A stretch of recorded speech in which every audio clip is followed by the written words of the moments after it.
Hello everyone. Welcome to learning book पे आप सभी का स्वागत है।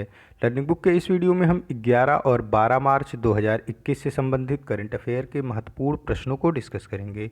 अपने क्वेश्चन के डिस्कशन की शुरुआत की जाए उससे पहले आप सभी से एक रिक्वेस्ट है कि लर्निंग बुक को अपना सपोर्ट दें और हमारी वीडियोज़ को अधिक से अधिक शेयर करें, अपने फ्रेंड्स के साथ शेयर करें, अपने रिलेटिव्स के साथ शेयर करें। जो भी लोग हैं हमारे फैमिली मेम्बर, वो अपनी इस लर्निंग बुक की फैमिली को बढ़ाने में हमारी हेल्प करें।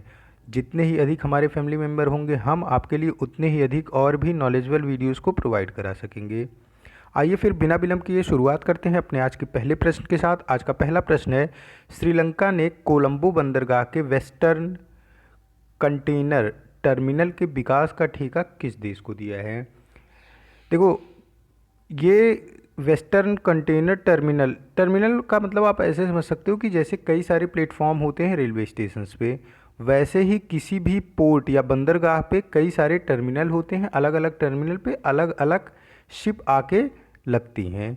तो वेस्टर्न टर्मिनल जो है उसका ठेका दिया गया है हमारे देश भारत को। ऑप्शन डी यहाँ पे करेक्ट हो जाएगा। इससे पहले 2019 में भी ये ठेका भारत को दिया गया था। उस टाइम ईस्टर्न टर्मिनल के विकास का ठेका भारत को दिया गया था और ये विकास करेगा Adani port and special economic zone. ये कंपनी का नाम है Adani port and special economic zone, इसी को ये ठेका दिया गया है विकास करने का। तो ईस्टर्न टर्मिनल का ठेका दिया गया था 2019 में और अभी वेस्टर्न टर्मिनल का भी ठेका दे दिया गया है भारत को इस वर्ष यानी कि 2021 में। बात कर लेते हैं चारबहार पोर्ट की। चारबहार पोर्ट ये ईरान में है और इसके विकास का कार्य भी भारत ने ही किया था। और चारबहार पोर्ट के विकास हो जाने के बाद अब भारत को सेंट्रल एशिया के साथ व्यापार ट्रेड करने में अमेरिका या अफ़गानिस्तान पर निर्भर नहीं होना पड़ेगा। हमारा भारत इंडिपेंडेंट तरीके से चारबहार पोर्ट के थ्रू सेंट्रल एशिया के साथ कोई भी व्यापार कर सकता है और इसी समझौते के तहत भारत ने चारबहार पोर्ट का विकास किया है। यहाँ पे ऑप्शन डी करेक्ट हो जाएगा। हम मूव करते हैं अपने नेक्स्ट क्वेश्चन की तरफ। हमारा नेक्स्ट क्वेश्चन है, किस राज्य सरकार ने सर्वोच्च न्यायालय से अपील की है कि उसे कोविड-19 महामारी से कमज़ोर हो चुकी अर्थव्यवस्था को पुनः सुदृढ़ करने के लिए अरावली हिल्स में उत्खनन करने की अनुमति दी जाए? देखो, जो अरावली हिल्स है ये शुरुआत हो जाती है इसकी गुजरात से। ये गुजरात से होते हुए हरियाणा और फिर दिल्ली तक है। लगभग 720 किलोमीटर इसकी लंबाई है अरावली हिल्स की। और हरियाणा सरकार ने अपने हिस्से के अरावली हिल्स पर उत्खनन की अनुमति मांगी है सर्वोच्च न्यायालय से। और हरियाणा गवर्नमेंट का कहना है कि अभी कोविड-19 पैंडमिक की वजह से अर्थव्यवस्था कमज़ोर पड़ गई है वहाँ हरियाणा की। तो वैसे तो पूरे देश की अर्थव्यवस्था कमज़ोर है, लेकिन ये हरियाणा गवर्नमेंट का कहना है सुप्रीम कोर्ट से, तो उसे अरावली हिल्स में उत्खनन करने की अनुमति प्रदान की जाए। अरावली हिल्स का विस्तार मैंने आपको बता ही दिया कि ये गुजरात से हरियाणा और दिल्ली तक है। लगभग 720 किलोमीटर का ये विस्तार है। तो यहाँ पे ऑप्शन सी करेक्ट हो जाएगा। हरियाणा गवर्नमेंट ने ये अनुमति मांगी है सुप्रीम कोर्ट से। और हरियाणा, इसकी राजधानी चंडीगढ़ है। मनोहर लाल खट्टर भाजपा के हैं और बीजेपी की वहाँ पे गवर्नमेंट है। चंडीगढ़ ये एक जगह की और राजधानी है पंजाब की। तो चंडीगढ़ दो स्टेट की राजधानी है, एक तो हरियाणा की, दूसरी पंजाब की। यहाँ ऑप्शन सी करेक्ट हो जाएगा। हम मूव करते हैं अपने नेक्स्ट क्वेश्चन की तरफ। हमारा नेक्स्ट क्वेश्चन है, T20 इंटरनेशनल क्रिकेट में युवराज सिंह के बाद लगातार 6 गेंदों पर 6 छक्के मारने वाला विश्व का दूसरा खिलाड़ी निम्न में से कौन बन गया है? विश्व के दूसरे खिलाड़ी जिन्होंने ये कारनामा किया है, इनका नाम है किरोन पोलार्ड। ऑप्शन ए यहाँ पे करेक्ट हो जाएगा। इससे पहले ये कारनामा हमारे देश के युवराज सिंह कर चुके हैं। किरोन पोलार्ड ने ये श्रीलंका के खिलाफ किया और उन्होंने जिस बॉलर को चुना था उनका नाम है अकीला धनंजय। अकीला धनंजय को की 6 गेंदों पर 6 छक्के मारे किरोन पोलार्ड ने। किरोन पोलार्ड ये वेस्ट इंडीज़ से हैं और अकीला धनंजय ये श्रीलंका के हैं। वेस्ट इंडीज़ और श्रीलंका के बीच T20 का मैच हो रहा है, उसी में ये कारनामा किया है किरोन पोलार्ड ने। किरोन पोलार्ड जब IPL होता है तो उस दौरान मुंबई इंडियंस की टीम की तरफ से खेलते हैं। इससे पहले ये कारनामा हमारे देश के युवराज सिंह ने किया था और वो मैच था इंडिया वर्सेस इंग्लैंड का। और उस दौरान युवराज सिंह ने स्टुअर्ट ब्रॉड को 6 गेंदों पर 6 छक्के मारे थे। ये 2007 की बात है। 2007 से लगातार उनका ये रिकॉर्ड चला रहा था। अभी 2021 में इस रिकॉर्ड की बराबरी कर ली कीरोन पोलार्ड ने। हम मूव करते हैं अपने नेक्स्ट क्वेश्चन की तरफ।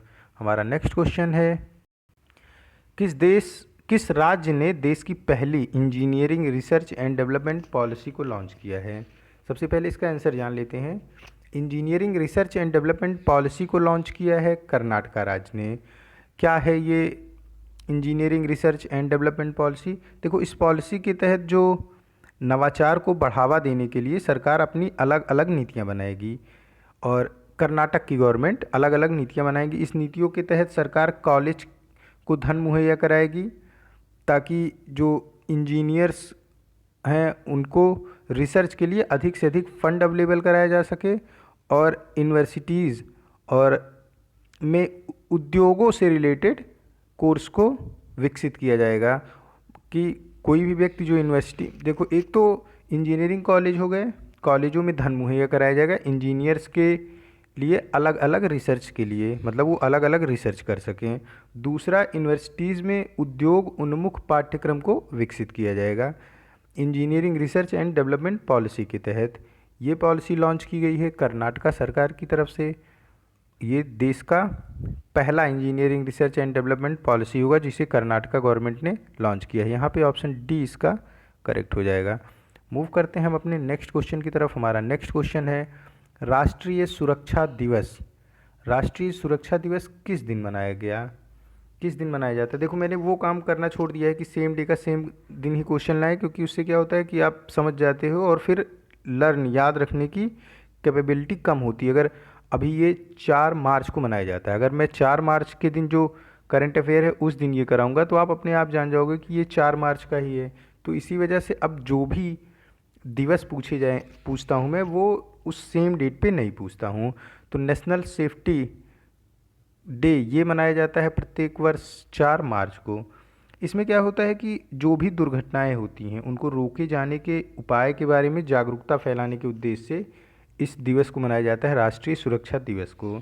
जैसे कोई बिल्डिंग है उसमें आग लग गई, अब सुरक्षा के मद्देनज़र जो लोग बिल्डिंग में हैं उनको क्या करना चाहिए, या फिर भूकंप आ रहा है, भूकंप आ गया अचानक, तो फिर सुरक्षा के मद्देनज़र क्या करना चाहिए। तो इस तरीके से जो दुर्घटनाएं होती हैं उनको रोकने और उनको टैकल करने के लिए लोगों को जागरूक करने का उद्देश्य है राष्ट्रीय सुरक्षा दिवस का, जो प्रत्येक वर्ष 4 मार्च को मनाया जाता है। हम मूव करते हैं अपने नेक्स्ट क्वेश्चन की तरफ। हमारा नेक्स्ट क्वेश्चन है, चीन ने पिछले वर्ष के अनुसार अपने रक्षा बजट में कितने प्रतिशत की बढ़ोतरी की है?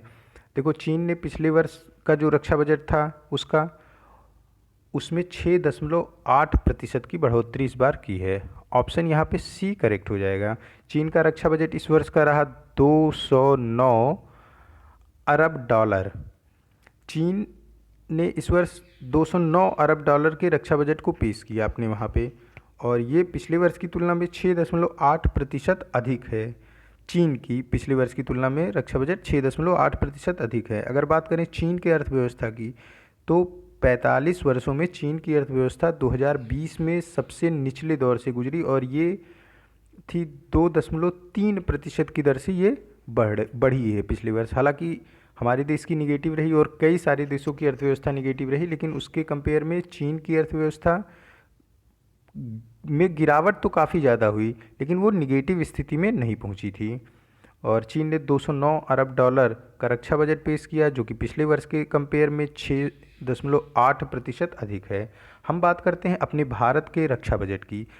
भारत ने इस वर्ष जो अभी बजट फरवरी में पेश किया गया है उसका वीडियो मैंने आपको प्रोवाइड भी कराया है, जिन्होंने नहीं देखा है वो प्लेलिस्ट में जाके देख सकते हैं। तो इस वर्ष भारत ने 4,78,195 करोड़ रुपए का बजट पेश किया, जिसमें से 1,15,085 करोड़ रुपए ये पेंशनर का बजट है। रक्षा बजट भारत का था 4,78,195 करोड़, जिसमें से 1,15,850 करोड़ रुपए ये जो रिटायर्ड हमारे फोर्स के जवान होते हैं उनके पेंशन के लिए है। और अदर कामों के लिए जो बजट है, यानी कि जैसे इक्विपमेंट खरीदना या फिर Indian air force navy army के विकास के लिए, उनके लिए सुख सुविधाएं मुहैया कराना, उनके लिए टोटल जो बजट है, जो मतलब कि करंट टाइम में जॉब में है या फिर जो भी उपकरण खरीदने हैं, उन सब के लिए जो बजट है वो 3,62,345 करोड़ रुपए है। और अगर हम बात करें कि अदर, मतलब अगर आप देखो टोटल तो बजट इंडिया का बढ़ा है पिछले वर्ष के मुकाबले 1.4%। लेकिन अगर हम बात करें कि हम जो बजट खर्च करेंगे प्रॉपर अभी जो है अपने डिफेंस पे, देखो कुछ बजट तो हो गए पेंशनर्स के लिए, जो हमारे डिफेंस के जवान थे उनके पेंशन के लिए 1,15,850 करोड़ रुपए, ये बजट हो गया तो पेंशनर्स के लिए। अब 3,62,345 करोड़ रुपए बच रहे हैं, क्योंकि हमारा बजट था रक्षा बजट 4,78,195.62 करोड़। तो जो इतने पैसे बच रहे हैं, अगर इसका कंपेयर किया गया पेंशनर्स का निकाल दें, तो हमने 18% की बढ़ोतरी की है अपने बजट में रक्षा उपकरण खरीदने के लिए। तो आपको समझ में आ रहा होगा कि इंडिया ने रक्षा उपकरण खरीदने के लिए काफ़ी ज़्यादा बढ़ोतरी कर दी है अपने बजट में। टोटल बजट जो हमारा था वो था 4,78,195 करोड़ रुपये। मैं बार बार रिपीट इसलिए कर रहा हूँ क्योंकि टोटल डिफेंस बजट कई बार क्वेश्चंस में पूछे गए हैं करंट अफेयर की, और यहाँ पे ऑप्शन सी करेक्ट हो जाएगा। हम मूव करते हैं अपने नेक्स्ट क्वेश्चन की तरफ। हमारा नेक्स्ट क्वेश्चन है, भारत सरकार की तरफ से जारी ईज़ ऑफ लिविंग सूचकांक। ईज़ ऑफ लिविंग सूचकांक का मतलब ये होता है कि कौन सा शहर सबसे अच्छा है रहने की दृष्टिकोण से, यानी वहाँ पे सुख सुविधाएं, वहाँ का इन्वायरमेंट, वहाँ का जो मतलब कितना खर्चा होता है पर मंथ पर व्यक्ति, ये सारी चीज़ें, इन सारे पैरामीटर्स को देखते हुए ये ईज़ ऑफ लिविंग सूचकांक को जारी किया जाता है। इसमें दो कैटेगरी है, एक तो millions plus city. Millions plus city means देखो 1 मिलियन में 10⁶ होता है, तो 1 मिलियन में 10 लाख लोग होते हैं। मिलियन प्लस सिटी मतलब कि जिसमें 10 लाख से ज़्यादा लोग हैं। दूसरा होता है, इसमें जो दूसरी कैटेगरी है, एक मिलियन प्लस कैटेगरी है, दूसरी है less than million plus city, यानी 10 लाख से कम लोगों को 10 लाख से कम लोगों का शहर। अगर हम बात करें, देखो ये क्वेश्चन जो पूछा गया है, ये सूचकांक 10 लाख से अधिक यानी मिलियंस प्लस सिटी की बात की जा रही है। तो 10 लाख से अधिक की आबादी वाले शहरों में कौन सा शहर प्रथम स्थान पर रहा? प्रथम स्थान पर रहा Bengaluru. Bengaluru ease of living index में 10 लाख से अधिक की आबादी वाले शहरों में प्रथम स्थान पर रहा। और 10 लाख से अधिक की आबादी वाले शहर में पुणे इस ईज़ ऑफ लिविंग इंडेक्स में दूसरे स्थान पर रहा और अहमदाबाद तीसरे स्थान पर रहा है। बात करते हैं less than million plus city, यानी 10 लाख से कम जनसंख्या वाले शहरों में ईज़ ऑफ लिविंग सूचकांक में शिमला पहले स्थान पर रहा। और इस सूचकांक को ease of living index, ease of living सूचकांक को जारी करता है हाउसिंग एंड अर्बन अफेयर मंत्रालय। हमारे हाउसिंग एंड अर्बन अफेयर के मंत्री हैं हरदीप सिंह पुरी। मूव करते हैं अपने नेक्स्ट क्वेश्चन की तरफ। तो आपको इसमें दो चीज़ें याद रखनी है, एक तो 10 लाख से अधिक में ईज़ ऑफ लिविंग इंडेक्स में बेंगलुरु पहले स्थान पर रहा, और 10 लाख से कम जनसंख्या वाले शहरों में शिमला पहले स्थान पर रहा ईज़ ऑफ लिविंग इंडेक्स में इस वर्ष में। मूव करते हैं हम अपने नेक्स्ट क्वेश्चन की तरफ। हमारा नेक्स्ट क्वेश्चन है, भारत और किस देश के शोधकर्ताओं ने झाड़ी मेढक की 5 नई प्रजातियों को खोजा है? 5 नई प्रजातियों को खोजा है भारत और अमेरिका के वैज्ञानिकों ने। ये जो 5 नई मेढक की प्रजातियाँ खोजी गई हैं, ये वेस्टर्न घाट पर खोजी गई हैं। और आप सभी को पता ही है कि वेस्टर्न घाट बायोडाइवर्सिटी के लिए पूरे विश्व में जाना जाता है। यहाँ पे ऑप्शन डी करेक्ट है। अब देखो इसमें आपको ये ध्यान देना है कि देखो 3 ऑप्शन जो हैं ये क्या हैं, ये हमारे पड़ोसी देश हैं। तो ज़्यादातर यही समझ में आएगा कि वेस्टर्न घाट में जब कुछ खोज हुआ है तो हमारे पड़ोसी देश के वैज्ञानिकों ने मिलकर किया होगा। लेकिन यहाँ अमेरिका के वैज्ञानिक और भारत के वैज्ञानिकों ने मिलकर 5 नई प्रजातियों की खोज की है वेस्टर्न घाट में। और वेस्टर्न घाट बायोडाइवर्सिटी के लिए पूरे विश्व में जाना जाता है। मूव करते हैं हम अपने नेक्स्ट क्वेश्चन की तरफ। हमारा नेक्स्ट क्वेश्चन है, ईपीएफओ ने वर्ष 2020-21 के दौरान कर्मचारी भविष्य निधि एम्प्लॉयमेंट प्रोविडेंट फंड जमा पर ब्याज दर को कितने प्रतिशत बनाए रखने का फैसला किया है? ईपीएफओ द्वारा वर्ष 2020-21 के लिए जो ब्याज दर बनाए रखने का फैसला लिया गया है वो है 8.5% का। ऑप्शन यहाँ पे करेक्ट हो जाएगा बी। देखो क्या है ईपीएफओ। आपको पता होगा कि जब लोग गवर्नमेंट सर्विस का एक पीरियड ख़त्म करते हैं तो वो रिटायरमेंट होते हैं। कहीं पे ये 62 ईयर है और कहीं पे ये 60 ईयर है। 60 साल की उम्र और 62 साल की उम्र में जो गवर्नमेंट सर्विस करते हैं उनको सरकार रिटायरमेंट दे देती है। अब क्या है, रिटायरमेंट पे उनको एक फ़ंड प्रोवाइड कराया जाता है। ये फ़ंड प्रोवाइड कराने का काम ही ईपीएफओ करती है। अब जो फ़ंड प्रोवाइड कराया जाता है ये कैसे प्रोवाइड कराया जाता है फ़ंड, आप देखते होंगे कि रिटायर होने के बाद किसी को 25 लाख, 30 लाख, 50 लाख, जिस कैटेगरी की वो जॉब करता है उस तरीके से उसको रिटायरमेंट फ़ंड प्रोवाइड कराया जाता है। तो इसी रिटायरमेंट फंड की व्यवस्था के लिए गवर्नमेंट की एक संस्थान है जिसे ईपीएफओ कहते हैं। अब जो व्यक्ति अपनी सैलरी पाता है गवर्नमेंट की तरफ से, उसे क्या होता है कि उस सैलरी का कुछ हिस्सा ईपीएफओ में जमा करना पड़ता है। ये कंपलसरी होता है प्रत्येक गवर्नमेंट एम्प्लॉय के लिए। अब वो हर महीने का सोच लो कि आप अगर कोई हर महीने 3,000 रुपये ईपीएफओ में जमा कर रहा है तो वो साल का 36,000 रुपये ईपीएफओ में उसने जमा किया। और गवर्नमेंट भी इतना ही सेम पैसे ही ईपीएफओ में जमा करती है एम्प्लॉय की तरफ से। 3,000 रुपये एम्प्लॉय ने जमा किया तो 3,000 रुपये ही गवर्नमेंट भी जमा करती है। तो एक महीने में 6,000 रुपये लगभग किसी का जमा हो रहा है। तो साल का 72,000 रुपये जमा हो गया ईपीएफओ यानी कि एम्प्लॉयमेंट प्रोविडेंट फंड में। अब इस पे ईपीएफओ इंटरेस्ट देती है, ब्याज देती है, ये उसी ब्याज की। अब 8.5% का इस पे ब्याज मिला। तो इस तरीके से जब एक लंबा सर्विस पीरियड होता है 30 साल 25 साल का, तो काफ़ी पैसे कलेक्ट हो जाते हैं और गवर्नमेंट के द्वारा यही रिटायरमेंट फंड के रूप में कर्मचारियों को प्रदान किया जाता है रिटायरमेंट होते टाइम। और ये पेंशन देने का भी काम ईपीएफओ का ही होता है सरकारी कर्मचारियों को। ऑप्शन बी यहाँ पे करेक्ट हो जाएगा। मूव करते हैं अपने नेक्स्ट क्वेश्चन की तरफ। हमारा नेक्स्ट क्वेश्चन है, इंटरनेशनल बुलियन एक्सचेंज से मिलकर national stock exchange of India की एक मार्केट इंफ्रास्ट्रक्चर स्थापित करने की योजना कहाँ पे है। देखो, गुजरात में NSE national stock exchange of India और इंटरनेशनल बुलियन एक्सचेंज मिलकर एक इंफ्रास्ट्रक्चर संस्था स्थापित करने की योजना बना रहे हैं। ये गुजरात के गिफ्ट सिटी में इस योजना को बनाया जा रहा है। दोनों नेशनल बुलियन एक्सचेंज और नेशनल स्टॉक एक्सचेंज मिलकर इस योजना को बना रहे हैं। यहाँ पे ऑप्शन करेक्ट हो जाएगा डी, गुजरात में। और गुजरात में जो गिफ्ट सिटी है वहीं पे इसको स्थापित करने की योजना बनाई जा रही है। गिफ्ट सिटी है गुजरात में, अहमदाबाद में। गिफ्ट सिटी का क्या फुल फॉर्म है, सिटी गिफ्ट सिटी यानी कि Gujarat international finance tech city, GIFT होता है। देखो, gift city Gujarat international finance tech city. ठीक, तो ये स्थापित किया जाएगा गुजरात में। क्या काम होगा इसका, देखो, अंतर्राष्ट्रीय फाइनेंस से संबंधित सारे काम गिफ्ट सिटी में होते हैं और उसी से संबंधित ये नया मार्केट इंफ्रास्ट्रक्चर तैयार किया जाएगा इंटरनेशनल बुलियन एक्सचेंज और national stock exchange of India के द्वारा। ऑप्शन डी यहाँ पे करेक्ट हो जाएगा। मूव करते हैं हम अपने नेक्स्ट क्वेश्चन की तरफ। हमारा नेक्स्ट क्वेश्चन है, किस संगठन ने स्वच्छता सर्वेक्षण 2021 शहरी वार्षिक स्वच्छता सर्वेक्षण का 6वां संस्करण आयोजित किया। देखो, ये क्वेश्चन है आयोजित किया हो गया है, लेकिन ये अभी आयोजित किया जा रहा है, इसके रिजल्ट्स आने बाकी हैं। प्रत्येक वर्ष स्वच्छता सर्वेक्षण को आयोजित करता है आवास और शहरी मामलों का मंत्रालय और इसके कार्यान्वयन की जिम्मेदारी होती है क्वालिटी काउंसिल ऑफ इंडिया की। अगर क्वेश्चन ये आता है कि कौन इसका क्रियान्वयन करता है स्वच्छता सर्वेक्षण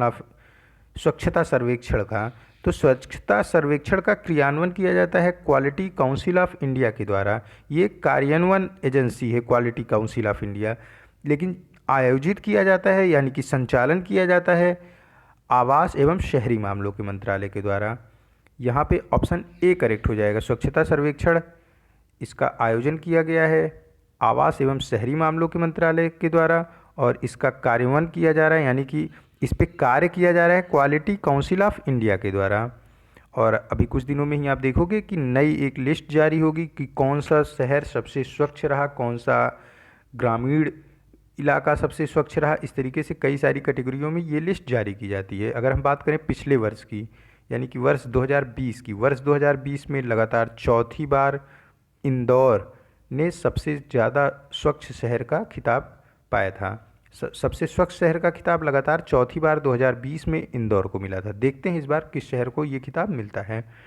हरदीप सिंह पुरी हमारे आवास एवं शहरी मामलों के मंत्रालय हैं, आवास एवं शहरी मामलों के मंत्री हैं। मूव करते हैं हम अपने नेक्स्ट क्वेश्चन की तरफ। हमारा नेक्स्ट क्वेश्चन है, निम्नलिखित में से किसने अपने वेस्ट टू वेल्थ मिशन के तहत स्वच्छता सारथी फेलोशिप की शुरुआत की है? देखो, वेस्ट टू वेल्थ यानी कि कचरे से पैसे का अर्जन करना, कचरे से पैसा बनाना, यही मतलब है वेस्ट टू वेल्थ का। इसकी शुरुआत की गई है प्रधान वैज्ञानिक सलाहकार कार्यालय के द्वारा। ऑप्शन सी करेक्ट है। देखो, हमारे देश का जो प्रधान वैज्ञानिक सलाहकार कार्यालय है उसने एक फेलोशिप कार्यक्रम शुरुआत किया है जिसका नाम है वेस्ट टू वेल्थ, और ये शुरुआत किया गया है स्वच्छता सारथी फेलोशिप मिशन के तहत। क्या है ये स्वच्छता सारथी फेलोशिप मिशन?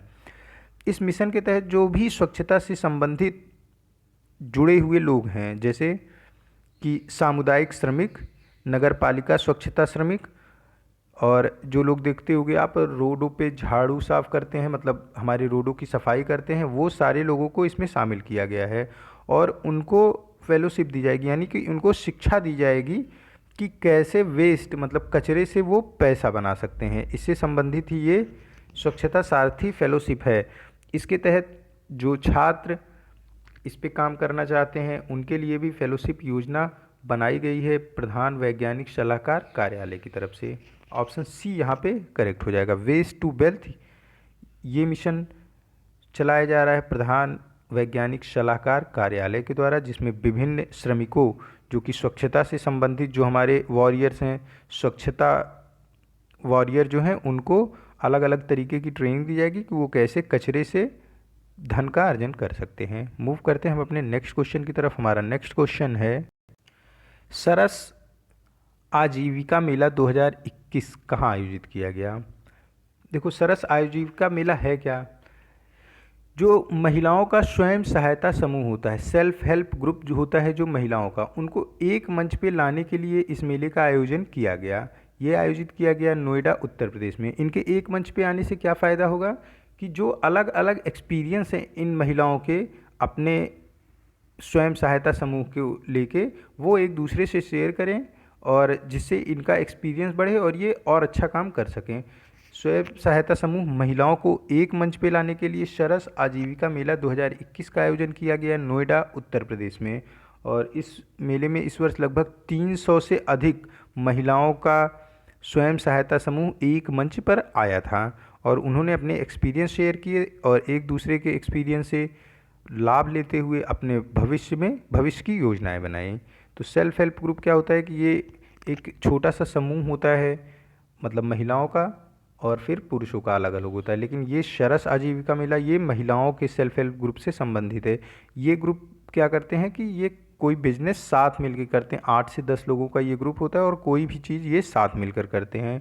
यहाँ पे ऑप्शन करेक्ट हो जाएगा सी, नोएडा उत्तर प्रदेश में इस वर्ष सरस आजीविका मेला का आयोजन किया गया।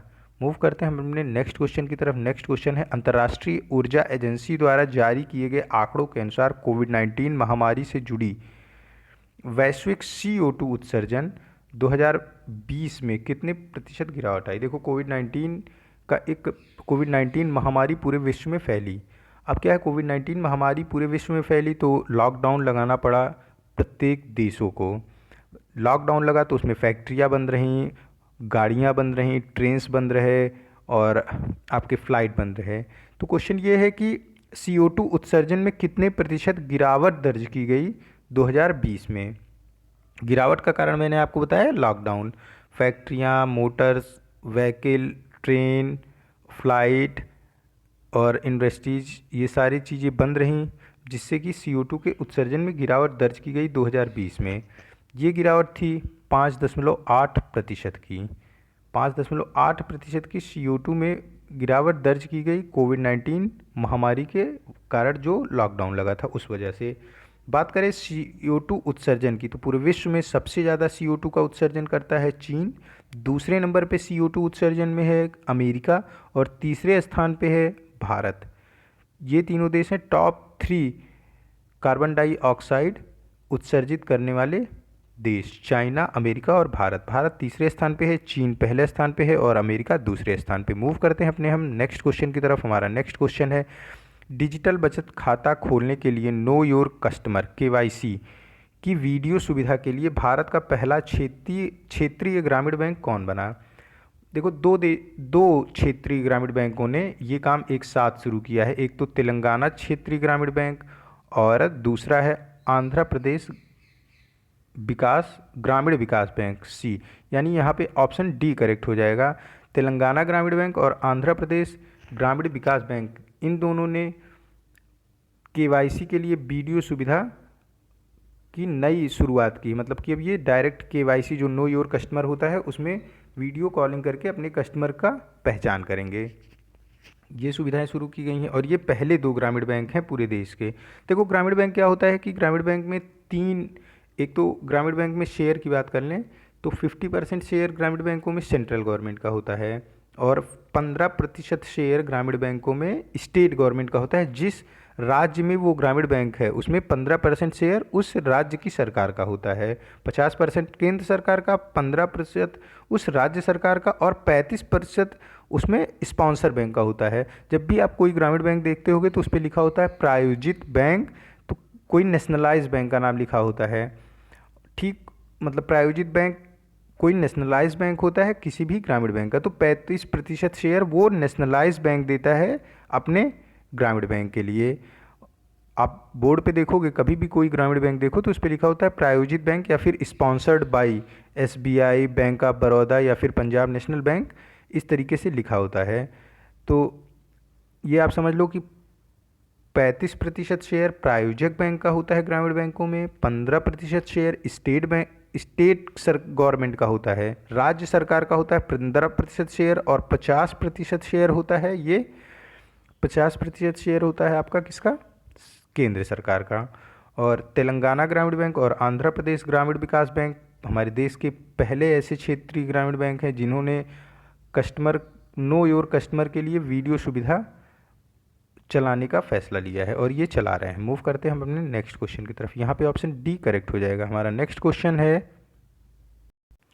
हारून ग्लोबल रिच लिस्ट 2021 में भारत के सबसे अमीर मुकेश अंबानी का वैश्विक स्थान क्या है? देखो, ये 5वें स्थान तक आए थे लेकिन फिर से ये फिसल के 8वें स्थान पर पहुंच गए हैं मुकेश अंबानी। हारून ग्लोबल रिच लिस्ट 2021 में। अभी ये पहली लिस्ट जारी की गई थी हारून द्वारा इस वर्ष और ये 8वें स्थान पे हैं इस वर्ष। अगर बात करें पहले स्थान पे तो पहले स्थान पे एलन मस्क, दूसरे स्थान पर जेफ बेजोस और तीसरे स्थान पे हैं बर्नार्ड अर्नॉल्ट। देखो, एक और लिस्ट जारी की गई है हारून के द्वारा। इसमें लिस्ट जारी की गई है कि किस देश में कितने अरबपतियों की संख्या किस देश में कितनी है। बात करें अरबपतियों की संख्या की तो चाइना में सबसे ज़्यादा अरबपति हैं, दूसरे स्थान पे अमेरिका में सबसे ज़्यादा अरबपति हैं और तीसरे स्थान पे हमारे भारत में सबसे अधिक अरबपति हैं। भारत में कुल 209 अरबपति हैं इस लिस्ट के अनुसार और सबसे ज़्यादा अरबपति हैं मुंबई में भारत के 60 अरबपति और 40 अरबपति हैं दिल्ली से और 22 अरबपति हैं बेंगलुरु से। टॉप 3 अरबपतियों का जो शहर है वो भी बता दिया मैंने आपको, मुंबई, दिल्ली और बेंगलुरु। टोटल अरबपति हैं भारत में 209 इस लिस्ट के अनुसार और मुकेश अंबानी इस लिस्ट में है 8वें स्थान पर। मूव करते हैं हम अपने नेक्स्ट क्वेश्चन की तरफ और ये हमारा आज का लास्ट क्वेश्चन है। ये क्वेश्चन है मिताली राज का। मिताली राज ने ये हमारे देश की पहली महिला क्रिकेटर हैं जिन्होंने 10,000 रन पूरे किए। सॉरी, यहाँ पे ये 1,000 है, ये है रियल में टोटल 10,000। अंतर्राष्ट्रीय क्रिकेट में 10,000 रन पूरे करने वाली पहली भारतीय महिला क्रिकेटर बनी हैं जिनका नाम है मिताली राज।